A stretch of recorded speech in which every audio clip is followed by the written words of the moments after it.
আমার প্রিয় ছোট্ট বন্ধুরা, আজ আমি তোমাদের একটা সুন্দর গল্প শোনাবো। স্বীকৃতিহীন রাজা। আজ থেকে বহু বছর পূর্বে ভাইকিং নামক জলদস্যুরা ইংল্যান্ড আক্রমণ করেছিল। ওই বুনো নাবিকরা ভয় ভীতি ছড়িয়ে দিয়েছিল।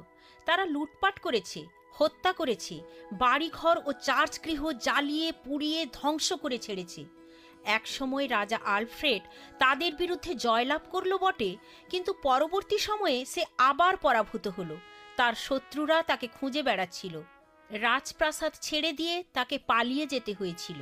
তিনি ভবঘুরে হিসেবে ছদ্মবেশে নিজেকে লুকিয়েছিলেন ও জঙ্গলে আশ্রয় নিয়েছিলেন। একজন অস্বীকৃত রাজা। কেবলমাত্র নিজস্ব কয়েকজন তার পরিচয় জানত। তাদের একজন ছিলেন মেষপালক, যার নাম আলফ্রিক। সে তার রাজার সাথে কখনোই বিশ্বাসঘাতকতা করেনি।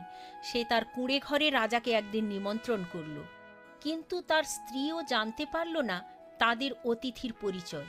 তার স্ত্রী আশ্চর্য হল। অতিথি টেবিলে বসেছে ঠিকই, কিন্তু গভীরভাবে চিন্তামগ্ন রইল। সে তাকে রাজা হিসেবে চিনতে পারল না। স্ত্রী বকুনি দিল অতিথিকে। যথেষ্ট হয়েছে, সারাটা দিন তুমি কিছুই না করে টেবিলে বসেই আছো। একটু নজর দাও, কেক যেন পুড়ে না যায়। আমি কুয়োর কাছে যাচ্ছি জল আনার জন্য।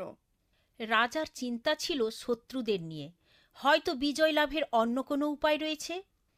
একটি চপেটাঘাতে তার দিবা স্বপ্ন ভেঙে গেল। মহিলাটি ফিরে এলো। কেকটি পুড়ে কালো হয়ে দুর্গন্ধ ছড়াতে শুরু করেছে। তুমি একটা অলস মানুষ, এখান থেকে বিদায় হও। ঠিক সেই সময় তার স্বামী রান্নাঘরে এসে হাজির। হে নারী, কোন সাহসে তুমি রাজার সাথে অমন অভদ্র আচরণ করছো?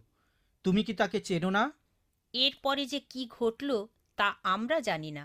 তবে অস্বীকৃত বা অচেনা রাজার ঘটনাটি আমাকে প্রভু যিশুর বিষয়ে মনে করিয়ে দেয়।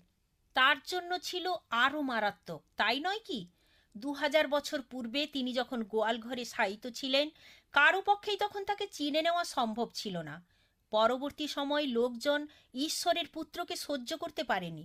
ঘৃণিত, অপমানিত ও প্রত্যাখ্যাত হয়ে ক্রুশে মর্মবিদারক মৃত্যুবরণ করতে হয়েছে। আর আজকে কি অবস্থা? বর্তমানে প্রায়শ তিনি থেকে যাচ্ছেন অচেনা, অস্বীকৃত রাজা হিসেবে। আপনি কি আপনার জীবনে তাকে রাজা হিসেবে মানবেন? বাই বাই ছোট্ট বন্ধুরা, আমি অতসী। তোমাদের প্রশ্নের উত্তর পেতে চিঠি লেখো। অল ইন্ডিয়া মসি জামাত, post box number 6079, west Patelnagar, new Delhi 110008, India.